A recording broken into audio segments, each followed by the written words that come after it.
Hello and welcome to the Farming Today This Week podcast with me, Charlotte Smith. In this episode, after a spate of cyber attacks, just how nervous are the major food retailers about hackers? Extremely nervous, I think it's fair to say. And it's not paranoia. The hackers really are trying to get them. We hear about bumper crops of apples, pears and damsons. There is your first tree, absolutely groaning with damsons. Black gold, as my wife calls them. But who is planting the orchards of the future? The renewal of orchards has slowed down. This is a warning, and it is very important that we give growers the confidence to invest. First, what will you be eating today and where will it come from? Well, for Max Cotton, that is a very easy question. He'll be having what's in season and grows in the UK. For the past year, he has been following a UK-only diet on a strict budget, and he's made a series about how and why Food Britannia, which you can hear here on BBC Radio 4 next week. It follows his programme last year about living solely off food from his Somerset smallholding. Max, who is a retired BBC political journalist, told me that the £30 a week budget he'd set for his latest programme has been a challenge. Eating a UK-only diet would be easy if you camped outside Portland and Masons and had £200 a week to spend. You'd be able to do it really, really easily. I wanted to do it on a tightish budget, so I decided to have £30 a week, which is the average spend per person on a supermarket shop for food. I didn't allow myself anything that wasn't produced in the UK at all. So I had no rice, no pasta, no spices other than salt and pepper. So yeah, I was really strict. How much change did it mean for you, just on a practical level? I'm quite keen for everyone to listen to my radio series, but I'll let you into a secret. It was actually really easy because great food produced by brilliant British farmers is a click away on the internet. And I bought a veg box every week. I ordered in bulk my staples. I didn't do an enormous amount of cooking. We batch cooked, used the freezer. I'm interested to hear you say that this was relatively easy, because I will confess that we as a family tried this maybe 10, 15 years ago when the kids were still at primary school, and two things broke us. One was cherry tomatoes and cucumbers for lunch boxes, which got very tricky in the winter. And the other one was endless chard.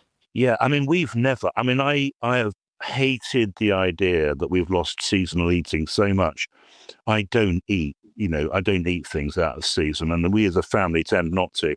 The idea that people are outraged that they can't buy bell peppers, aubergines, cucumbers and tomatoes in February is just such an anathema to me.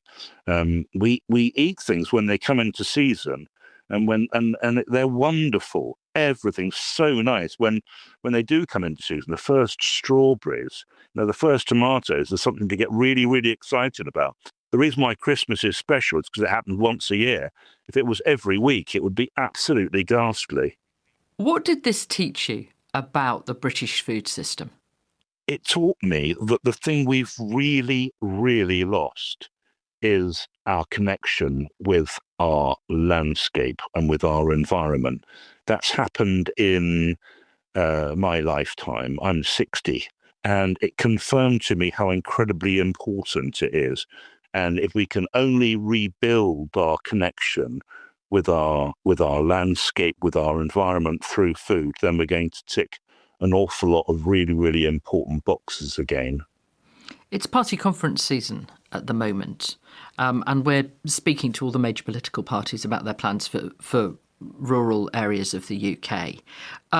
Do you think there needs to be more attention to food and where it comes from? I do. I think that poor old British farmers are having such a hard time at the moment, and I don't think anyone cares enough. According to DEFRA's own figures, 60% of us try and buy British food whenever we can. 80% of us want to support British farmers. These are huge majorities. This is a win for any political party sitting, waiting to fall into their laps. And political parties need to recognise that. And they need to learn, frankly, I'd be brutal, political parties need to learn something about farming. More from Max on Food Britannia, which starts on Monday at 1:45 here on Radio 4. Now, the topic which has dominated this programme over the past few months, water, or the lack of it. In a way, it's nothing new for farmers in the eastern counties of England, which historically have had to cope with minimal rainfall of about 600 millimetres a year. That's half the UK average, and similar to countries like Turkey and Spain. Well, weather patterns are changing, and farmers have had to adapt to more sudden and unpredictable downpours. This water can run off the land, and rather than giving the crops a drink, it ends up on country lanes, taking precious soil with it. Anna Hill joined a water workshop in Norfolk. It was organised by the Farming and Wildlife Advisory Group, FWAG, which supports farmers who want to do more to contain and reuse water. She spoke to Lizzie Emmett, project manager for a 2,000-acre restoration programme nearby, who explained the challenges facing farmers in the area. We need more water to go back into the aquifer rather than sort of shooting off into ditches and going off into rivers and away from our system. It's pouring with rain, but you've made everyone come outside and actually see it in practice. Yeah, and we're going to go down to a really, really interesting feature called a rainwater attenuation feature, which is all about groundwater recharge. Are you ready? Yeah, let's go. Let's go. Okay, everyone ready? Well, we've walked down to the area now. There's a beautiful shape here dug out at the bottom of the field, and this is for retaining water but actually getting it back into the aquifer. And I'm with Dr. Richard Cooper from the University of East Anglia. You've got heavy clay soils. When it rains, the rain just does not infiltrate down into the ground, and so it runs off the surface instead, and then that creates flooding problems. In this particular case, it was flooding onto the road and flooding the road network. So what we've built here is a large runoff attenuation feature, which, as you say, is essentially just a large pond, which provides an opportunity to capture that rainwater as it's running off the land and to temporarily store it and just give it time to slowly infiltrate down into the soil and ultimately into the underlying rocks, into the aquifer, where it can be stored. Any soil that is washed off will be trapped within the pond itself. And then periodically, perhaps every few years, it can be dug out and spread back on the fields where it came from. We've got some of the farmers here who've been at this workshop. How have you found it? Interesting to hear the different types of water management and how it can help the environment. Is it something you could see yourself doing on the farm? I think so. I think we're here just to see what sort of options there are and how that can help integrate into a more sort of diverse farming work that we do. We've also got someone from Anglian Water here. Rob Holland, Anglian Water Catchment Advisor for Norfolk. And that is my job, basically talking to farmers about their land management. There's real difficulty from a farmer's point of view to make a business case to show some kind of profit from these sort of measures, but these sort of events hopefully can outline how they can be monetised from a business point of view, but also there's huge environmental value to these projects. Rob Holland there from Anglian Water. Well, we've talked a lot about the problems the baking weather this summer has caused farmers, but for one sector, it has actually been quite good. All week on our sister programme, Farming Today, 5:45, every weekday morning here on BBC Radio 4, or anytime you like on BBC Sounds, we've been focusing on fruit grown on trees. It's called top fruit, things like apples, pears and plums. The Lyth Valley in South Cumbria is known for its damson orchards, a dazzle of snowy white blossom in spring, and this year creaking under the weight of a bumper harvest. In fact, it's such a bumper crop that some growers have more damsons than they know what to do with, and they're hoping to set up a new damson cooperative. We sent Kaz Graham to meet Guy Harnby in his damson orchard, and while dodging the rain, he showed her just how good this year's fruit is looking. There is your first tree. Absolutely groaning with damsons. Black gold, as my wife calls them. And they're a beautiful fruit, aren't they? If we go underneath the tree, you can see just how good a year it is from underneath. It's just absolutely heaving with these beautiful fruits. Absolutely stunning. Taste that, Kaz. They've got this gorgeous kind of white sheen on Absolutely. them, haven't they? This sort of bloom, isn't it? That's what you call it. Some are a bit split because of the recent rain we've just had, and they've just exploded in growth. They've got a lovely sort of tart flavour. How many have you harvested so far? Well, there's about 50 or 60 trees here, but I reckon we're up to about 300 pounds in weight of damson so far. in a freezer, and another deep freeze arrived yesterday. Suddenly this year we've got this bonanza, which is why I'm so keen for the cooperative we've set up to really make the most of it in future years. Also helping us pick this morning, getting slightly damp, come under this tree. You'll be out of the rain if you come under here. We've also got with us Angela Dobson, who is chair of the parish council here, also has damsons. Is there a knack to picking? I can see you've got your hand right into the twigs here and the leaves. Just not to get the stalks and try and get as many leaves off as possible and be as quick as possible, because you obviously want to be getting them off the tree as quickly in the rain. So yes. There's a real history to damsons in this valley. They've always been really important for farmers here, haven't they? They have. The history is that they were for the dyeing industry, which fed into Kendal for the woolen industry. We were famous all over the world for the colour that the Lyth Valley damsons made, and that goes back hundreds of years.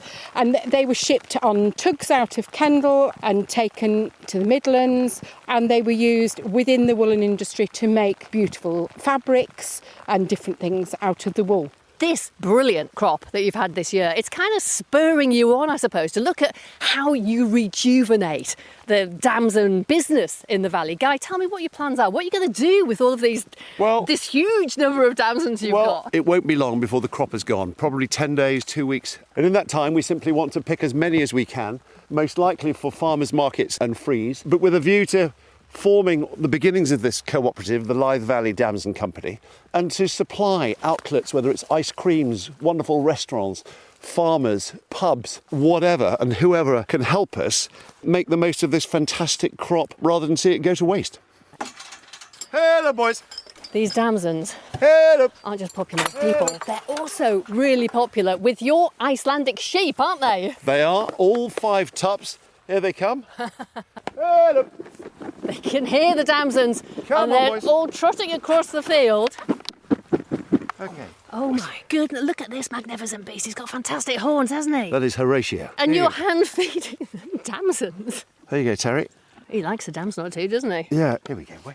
What would be the impact on the meat, and what do you hope in future that you'll be able to do with it? It will naturally darken the meat, and I hope add a premium for South Lakeland Lyth Valley grown lamb in our restaurants, or hopefully wider than Cumbria.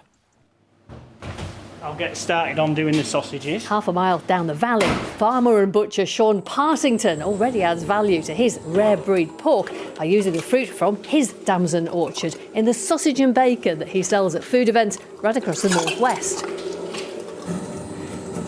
Beautiful pink, red looking mince. And what are you going to put into that? And then we just add our seasoning and a bit of rusk. And then on top of that, our secret ingredient, the damson. I just stewed them down last night, so these are as fresh as you can get. Off the tree yesterday, stewed, and in the sausage today. What does a damson add to a sausage? Oh, it's just delicious. I can't really describe the sweet, plummy flavour cuts through the fat of the meat of the sausage, and it's just a sugary, plummy umptiousness. And do you think the time of the damson has returned? There seems to be a lot of enthusiasm in this valley for damsons again. Oh yeah, and it's been a really good crop this year, so people who have damson trees, it's making them focus on doing something with the damsons. Jam, gin, even a damson sausage. Sean Partington with Kaz Graham there at Savin Hill Farm in Cumbria. Well, it's also been a good year for British apples.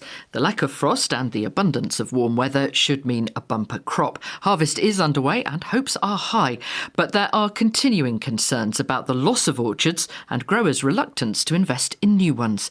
Ali Kappa is Executive Chair of the grower group British Apples and Pears. Farmers and growers have faced huge amounts of inflation over the last 4 or 5 years as a result of the world waking up after COVID and the Ukraine war. And whilst the returns back to the farmers from supermarkets, they have improved this year and last year, we haven't really caught up. As far as I can see, when I walk into supermarkets, the price of apples have not increased that much to the shopper. Every year, listeners highlight the number of imported apples on supermarket shelves, even at times of year when British are available. Has that situation improved over the years? Over the last 15 to 20 years, British apple and pear growers have been growing on the same land area, about 5,500 hectares. That hasn't changed much over that period. What has changed is we've doubled production in that period. And what does that mean? It does mean that there are less imports than there were. I think one of the complaints I get from customers is I can't find British. And often that doesn't mean that the British fruit isn't there. It just hasn't got a big enough Union Jack on it. It's interesting you say there that the same amount of land is being used over 2 decades, because we've spoken before about the loss of orchards and the challenges for growers in planting a new one. But actually, it seems it's sort of stable. So the land area that has orcharding in the mix is stable, but the replenishment of those orchards, which is really important to keep this continuity of fruit production up, the renewal of orchards has slowed down. And that's as a direct consequence of inflation and lower returns. So when I speak to the supermarkets right now, I am saying this is a warning knell. The bell is sounding, and it is very important that we give growers the confidence to ramp up the renewal of orchards again and for them to invest. And they need to invest in the orchard infrastructure, but they also need to invest in storage and packing infrastructure. And all of that is millions, tens of millions of pounds. Ali Capper from British Apples and Pears. Victoria's, Sars, Dimmocks, Blaisdon Reds, Rodney Blackjacks and Westbury River's Early Prolifics. Well, as I confess, I didn't know. They are all varieties of plums and they're all grown by Ben Swinley, as Vernon Harwood discovered when he went to visit. So here's a green gauge. They're turning a nice sort of golden colour. They're on their way. Yeah, they come off with the stalks, but I'll separate those later. The plum harvest underway here at Halings Farm. This is an historic traditional fruit orchard in Gloucestershire on the edge of the Royal Forest of Dean and not very far from the banks of the River Severn. And in amongst his 1,600 trees, busy picking today, is fruit farmer Ben Swinley. This orchard's about 200 years old. I've got a tithe map which proves it was planted in 1841, but I think it's older than that. The Blaisdon Red came about in the 19th century, middle of the 19th century, and that really made a big difference because they used that as a base for strawberry jam, raspberry jam, because it had very high pectin content. They discovered it in a hedge in Blaisdon. Now, Blaisdon is the next village, and we could almost walk there from here. We could, easily. Yeah, I do, to the pub. Yeah. And we're standing right next to the aforementioned Blaisdon Red. Yes. They're quite small. They are this year. They're not very colourful. It's just because of the very hot summer. They've ripened earlier, and they haven't got enough rainfall to make them bigger. So unfortunately, they're going to be very small this year. Your family connection to this land does go back centuries. Yes, it goes back to about 1657, when my family took over the abbey from the Kingston family, who was given the abbey by Henry VIII. It may come as absolutely no surprise to discover that this isn't the first time that a member of the Swinley family has appeared on Radio 4. On Your Farm, in fact, came here 30 years ago to visit Ben's dad, Bill, a former Royal Navy submarine commander, and it has to be said, a fabulous character. It's a big area, but it's a place which you have to go to particularly, because if you're going from the south of England to Wales, of course you go across the Severn Bridge, and if you're going north, you go via Gloucester to go north, and the Forest of Dean is sandwiched really between the two, and it's in a rather unfashionable part of Gloucestershire. I think we're rather looked down on by the others, because I was having a very nice dinner with a lot of people over the other side of the River Severn. And the lady turned round to me and said, "Where do you live, dear boy?" And I said, "Oh, well, only about 3 or 4 miles away." And she said, "Good heavens, how do we only 3 or 4 miles away? I don't think we ever met." And I said, "Well, no, because I live the other side of the Severn, in the Forest of Dean, which is only about 4 miles as a crow flies, but it's miles to go round by the Southern Bridge in Gloucester. And she said, good heavens, you live in the Forest of Dean? I said, yes, I do. She said, I didn't know anybody lived in the Forest of Dean. So that rather brought me down to size. No, I felt a bit small. Well, we love it. Bill Swinley recorded in 1995. I can tell from the recordings of him, he had a really wicked sense of humour. Did you see that as his son? Yeah, he would find any situation, however bad, he would laugh at it. He'd get out of it, even if it went terribly wrong. I remember once he lost a lot of money, but he battled his way through it, so he never gave up. And I don't give up. When your father was on the programme, he'd not long been widowed. He famously burnt the breakfast that he cooked for the Radio 4 team who came here. But he was a man of such character that he had marriage proposals after the programme went out. Yes, this is true. He had 4,000 letters from women ranging from as far afield as Finland and Ireland writing in. A lot of ladies did write in to come and keep him company. You might be getting lots of mail after this, you never know. Oh, yeah, very exciting. Yes. Where does it go, the mail? How did he react to all of that? Oh, he wrote back to every single one. Did he? He did, yeah. Gentleman of the old school? Old school gentleman, definitely. He would. He wrote back to all of them. Ben Swinley there and his dad. You can hear more about all of that and probably some farming on Your Farm. That's here on BBC Radio 4 at 6:30. You can, of course, catch it anytime on BBC Sounds. As the fallout continues from cyber attacks on Jaguar Land Rover and the nursery chain Kido in recent days, so too does scrutiny of the food supply chain and how vulnerable it may be to hackers. Major retailers like the Co-op, Marks & Spencer and Harrods have been targeted this year, costing them hundreds of millions of pounds and leading to empty shelves in the shops. George Knott is the grocer's technology editor. Stefan Messenger asked him just how nervous supermarkets and their suppliers now are about cybersecurity. Extremely nervous, I think it's fair to say. And it's not paranoia. The hackers really are trying to get them. The attacks we've seen this year, very high profile, Co-op, M&S, Harrods, just shows the disruption, the chaos these attacks can cause. And why are food supply chains particularly vulnerable? They work on very fine margins. Everything's just in time. Things arrive in huge quantities, move around the country. Say supplying a sandwich for the meal deal. That sandwich has lots of suppliers that supply the ingredients to it. So the supply chains are very far-reaching. They might be product come from overseas. There's lots of players, so there's lots of potential targets for hackers to sort of access systems and get in. So what are the retailers doing to protect themselves? They've always been aware of cybersecurity. It's always been a business risk. I think certainly over the last year, it's sort of gone up in priority. Obviously, the big retailers have dedicated cybersecurity teams and sort of cybersecurity experts on the executive table. Because it's the access from hackers might come through a supplier, a lot of them now are urging their suppliers and setting standards for smaller suppliers, sort of cybersecurity, so they're not an access point to the bigger organisation. So there's a lot more sort of pressure and expectation from the big retailers on their suppliers for them to be secure as well. I suppose there are implications there, impacts potentially at a farm level.